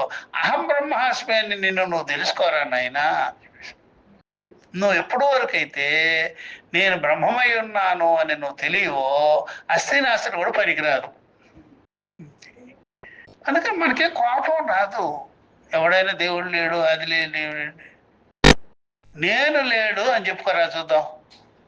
ఫలానా నేను లేను, నా బిడ్డలు లేరు, నా పెళ్ళం లేదు అని చెప్పి రాసొద్దాము. ఎప్పుడో అమ్మా చెప్తే దేవుడు లేదట అని బాగా చెప్పినావు. అందుకనే ఈ ప్రకారంగా వాడు దేవుడు లేడు అనేటప్పుడు మనం కూడా గట్టిగా వాడు పెళ్ళం లేదని. అప్పుడు వాడు అతను ఏమనంటావు ఇట్లాగా? అవును, దేవుడు అంటే నీ పెళ్ళం కూడా దేవుడేనప్ప. ఇట్లా వేదాంతం దగ్గర మాట్లాడడం అంత తేలిక గదిలే. అందుకనే బ్రహ్మం లేదనేవాడు లేకుండా పోతాడు మొదలైన నిందలు కుదరవయ్యా బ్రహ్మము ఎందో. బ్రహ్మం సర్వవ్యాపకం. అది ఏదో ఒక మూలన కాలదేశాల్లో దాగుండేటువంటి ఏదో గోరింకో చిలకో పిలకో కాదు అది. అంతటా నీ పిల్లలు నువ్వు తాగే నీళ్లు, నువ్వు పీల్చుకునే గాలి అంతా అదే ఉంది. ఏం చెప్తావురా? కనుక ఉన్నాడనే గ్రహించాలి. ఉన్నాడనే మాట వాడతారు అంతే. ఉన్నాను అనే మాట తర్వాత వాడతారు. ఆ ఉన్నాడని చెప్పానే, అది నువ్వుగా ఉన్నావు, నేనుగా ఉన్నా, అంతాగా ఉన్నావు. అది ఉన్నాడు అనే మాట శృతి. ఉన్నాను అనే మాట నువ్వు, నీ అనుభవం అన్న నిశ్చయం దెబ్బతింటుంది అయ్యా. అందుకనే పరమాత్మ లేదు, పరమార్థం లేదని చెప్పరాదు. సర్వవేద అంతములు చెడిపోతాయి అయ్యా, వాటి ప్రమాణాలు ఉపయోగం లేకుండా పోతుంది.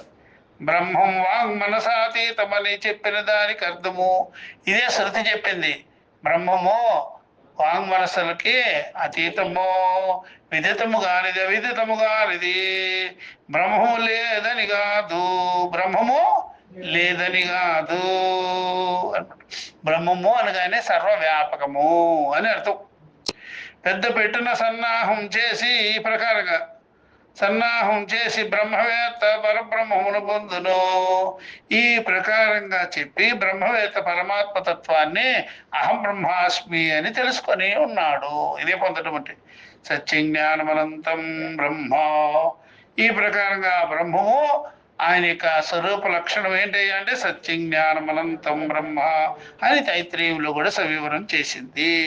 అంతేకాదు కదా, మొదలైన ఈ ప్రకారంగా వేదాంతాలలో ఉపనిషద్ వాక్యములలో బ్రహ్మస్వరూపము నిరూపించిందెందుకో ఏమయ్యా? లేదని దానిక కాదు కదా. చివరకు బ్రహ్మమే లేదని ఎట్లా చెప్పగలవు? లేదని రాదు అనమాట. అంటే ప్రతి ఒక్కడు మన సిద్ధాంతంలో లేడనే మాట కుదరదు. తార్కికులలో ద్వైతవాదుల్లోనే ఉంటుంది. ద్వైతవాదులు ఉంటారు కదా, వాళ్ళు ఎక్కడో చెప్తారు, అందుకని లేదంటారు. భగవంతుణ్ణి, దేవుణ్ణో, పరమాత్మనో ఎక్కడో అంటారు కదా వాళ్ళు, అందుకని లేదనాల్సి వస్తుంది. ఉపనిషత్తులు కానీ వింటే అలా అనలేడిగా. అంతటా వ్యాపకమైనది కదా, బాహ్యాభ్యంతరములు సూది మనమోపనిషత్తు లేకుండా ఉన్నదాన్ని లేదని ఎలా అంటావు అని. అందుకనే క్రైస్తవులు అయితేనేమి, ముసల్మాన్లు అయితేనేమి, ఈ ద్వైతవాదులు అయితేనేమి అంతా కలిపి ఒకటే టైపే. ఎక్కడో చెప్తారు కదా, అందుకని లేదని వేస్తున్నారు. వాళ్ళకి సరిపోతాడు వాడు, వాడు చార్వాకుడు, నాస్తికుడు, వాళ్ళకే సరిపోతాడు. ఉపనిషత్తుకు సరిపోయేవాడు కాదు వాడు. అందుకని అట్లా చెప్పగానే ఇంకా వాడికి తర్కము పుట్టదు. వాడికి పుట్టదు. ఆ ద్వైతులకు తర్కం రాదు. వీడు లేదంటే నోరు మూసుకోవాల్సిందంతే. వాడి వాదం అంతా కూడా నామరూపాల అస్తిత్వం మీదనే ఉంటుంది. ఇక్కడ ఉపనిషత్తు వాదము నామరూపాల అస్తిత్వం కాదు, స్వరూపం మీద ఉంటుంది, స్వరూపానుభవం మీద ఉంటుంది. అందుకనే ఇక్కడ నిలబడడం కష్టం. వాడు అక్కడ నిలబడగలుగుతాడు, వాడికి సరిపోతాడు. వేదాంతులకు జిక్కాడు అనుకోండి, పీకు నొక్కేస్తారు వాళ్ళు. అడుసు తొక్కనేల కాళ్ళు కడుకనేలా అని కదా న్యాయము. లేదంటే ఎట్లా అయ్యా, నువ్వు లేదన్నంటే నిన్ను పోగొట్టుకుంటావు. కొమ్మ మీద ఎక్కడ కొమ్మని నరుక్కున్నట్టు అయిపోతుంది అని కదా న్యాయం. దేని నుండి వాక్కులు మనసుతో కలిసి ఏమీ పొందలేక తిరిగి వస్తున్నాయో అని తైత్రీయ ఉపనిషత్తు చెప్పింది. ఎతో వాచో నివర్తంతి అప్రాప్య మనసా సహా అని మనోవాక్కులకు అతీతమని చెప్పటం బ్రహ్మమును ప్రతిపాదించే క్రమంలో పీఠిక వంటిది అన్నమాట. మనోవాక్కులకు అతీతమని చెప్పాం కదా, అలా చెప్పడం ఉంది. బ్రహ్మమును ప్రతిపాదించే క్రమంలో అది ఉపోద్ఘాతం, ఇంట్రడక్షన్ ఇచ్చింది పీఠిక. బ్రహ్మమును చెప్పేటప్పుడు మనోవాక్యాలకి అతీతం అని చెప్పేసేది, చివరికి ఏం చేసేది నువ్వే అని చెప్పేసేది. అట్లా నువ్వే అని చెప్పేసేది, అర్థమైందా? అట్లా ఇళ్ళల్లో కూడా మీరే పరమాత్మ అయి ఉన్నారయ్యా అనండి, ఏమంటారు చెప్పండి? భర్తలను పట్టుకొని నువ్వు పరమాత్మ అయి ఉన్నావు, నేను కూడా పరమాత్మ అయి ఉన్నాను అంటే మన ఇద్దరం పూజ చేసుకుంటావా? కొన్ని పూజ కాదు అక్కడ. సరేలే అట్లాగేలే, నువ్వు గంట చెయ్యి, నేను గంట చేస్తా పూజ. ఇద్దరు బదులుగా కూర్చొని నేను నీకేస్తా పూలు, నువ్వు నాకే పూలు, సరిపోద్ది పో. అన్నిటికీ అది గుర్తుకొచ్చేస్తుంది. ద్వైతంలో అలవాటు పడిపోయారు కదా. పూజ చేసేది అర్థం చేసుకోరా బాబు అంటే, పూజ చేసేదానికి ఇదే దేవుడు బ్రహ్మమ్మ ఎవరో చెప్పింది. అర్థం చేసుకునే పక్షమే లేదా వాళ్ళెవడు. అందువల్ల మనోవాకులకు అతీతం అని చెప్తే చూసారా, చివరికి మనోవాకులకు అతీతం అన్నప్పుడు అర్థమైందా? వేదాంతులు కాకపోతే వేరే వాళ్ళు లేదని చెప్పేస్తారు. మనోవాక్కులకు అతీతం అని చెప్పే వేదాంతం వేసి నువ్వేరా అని చెప్తుంది. యో వేదనీతం గుహాయాం పరమేయోమన్. అది మనోవాక్కులకు అతీతం అంటే వేదాంతులు చెప్పితే చివరికి తను తాను నిరూపణ చేస్తారు. వేదాంతులు కాని వారు చెప్తే చివరికి వాళ్ళకి విషయం దొరకదు. వాళ్ళకి ఎందుకు మొత్తం తీసి పడేశారుగా, ముళ్ళు ఎరగొట్టేసినారుగా, లోపల లోపల విడిపోతుంది. కానీ వేదాంతులు అలా కాదు, అన్నిటిని నిషేధం చేసుకొని తను తాను నిరూపణ చేసుకోండి. అన్నిటిని నిషేధం చేస్తారు, తను తాను నిరూపణ చేస్తారు. అహం బ్రహ్మాస్మి అని చెప్పేస్తా. ప్రతిగాత్మగా ఉన్నదని బోధిస్తారు. చివరికి చూసారా, ప్రతిగాత్మ స్వరూపం అనే చెప్తా. ప్రతిగాత్మ అంటే అర్థమేంటి? ఇంద్రియాలకు సాక్షి, దేహేంద్రియాలకు సాక్షి అని. నిత్య శుద్ధ ముక్తమైనది అది. ఆ దృక్స్వరూపమైనటువంటి కూటస్థమైనటువంటి స్వరూపం ఉంది. నిత్య శుద్ధ బుద్ధ ముక్త స్వరూపమై ఉన్నది, నిత్యమైనది, శుద్ధమైనది. చూసారా, దాంట్లో అవిద్య కాలుష్యము లేనిది. నిత్యం అనే మాట ఉంది కదా, శరీరాన్ని తీసేస్తుంది. శుద్ధం అనే మాట ఉంది కదా, అంతఃకరణాన్ని తీసేస్తుంది. బుద్ధం అనే మాట ఉంది కదా, చూసారా, బుద్ధిని తీసేస్తుంది. ముక్తం అనే మాట ఉంది చూసారా, అసంగత్వాన్ని బోధిస్తుంది. దేహేంద్రియాలలో నవద్వారపురంలో ముక్త స్వరూపుడై ఉన్నాడు. ముక్తి అంటే అదే, అది దేహేంద్రియాల్లోనే ఉంటాడు. చూసారా, శరీరే అశరీర ముక్తుడై ఉంటాడు అనమాట. అది బాగా తెలుసుకోండి. శరీరేంద్రియాల్లో ఉండేటప్పుడు ముక్తుడుగా ఉంటేనే బెటరు అని అర్థం. మీరు ఎప్పుడైనా దేహేంద్రియాలకి వేరుగా ఉన్నారనుకోండి, మీకు నిత్యముగా హ్యాపీనెస్ ఉంటుంది. ఎప్పుడైనా మనసుని తాకారనుకోండి, షాక్ కొడుతుంది. శబ్ద స్పర్శ రూప రస భార్య బిడ్డలు అనేటువంటి కరెంట్ తీగలన్నీ కొట్టేస్తారు. షాక్ కొట్టడమే పని. అర్థమైంది? మనసు బుద్ధి ఇంద్రియాలు టచ్ అయి ఉంటుంది, ఇంద్రియాలు విషయాలు టచ్ అయి ఉంటుంది, ఆ విషయాలన్నీ భార్య బిడ్డలు టచ్ అయిపోతుంది. ఆ కరెంట్ పాస్ అయిపోతూ ఉంటుంది అనమాట. అందుకని మనసుని దాకారా, షాక్ కొట్టారు. మనసుకు సాక్షిగా ఉన్నారా, హాయిగా ఉంటారు. మనసుకు సాక్షిగానే ఉండాలి. అది బాగా తెలుసుకోవాల్సింది. అట్లా పొరపాటు చేసేస్తుంటారు అనమాట. అట్లా ఆ షాక్ కొడుతూ ఉండేది మళ్ళీ గొడవ పెట్టేస్తుండేది అట్లా అని. కనుక బ్రహ్మము యొక్క రూప ప్రపంచమును నిషేధించును. కాబట్టి బ్రహ్మము ఎందుకు కల్పింపబడినటువంటి నామరూప ప్రపంచాన్నంతా కూడా వాచారంభణం వికారం నామధేయం అని కొట్టిపారేస్తుంది. చివరికి ఆ నామరూపాదుల ప్రకల్పనలన్నీ కూడా, ఆరోపింపబడినవన్నీ కూడా తొలగించగా చివరికి బ్రహ్మం ఒక్కటే మిగులును. తన స్వరూపమే మిగులుతుంది, బ్రహ్మమే మిగులునని. చూసారా, శృతులన్నీ కూడా ఆచార్యులంతా కూడా అంగీకరించారు. ఆ విషయమే చెప్పారు. ప్రకృతిత అనేటువంటి సూత్రం ద్వారా ఇప్పుడు చెప్పేది ఏదైతే ఉందో అది ఇదేనయ్యా. ఇప్పుడు ప్రకృతి ఏదైతే ఉందో వర్తమానంలో కాలదేశ వస్తువులతో కూడుకొని చరాచర ప్రపంచమంతా ప్రతిషేధతి తతో బ్రవీతి చ భూయః, ఇంకనూ ఈ విషయాన్నే చెబుతూ ఉంటారు అని చెప్పేసినారు. ఇది మనం నెక్స్ట్ క్లాసులో ఇక్కడి నుంచి చెప్పుకొని ముందుకెళ్తాం. హరి ఓం తత్సత్.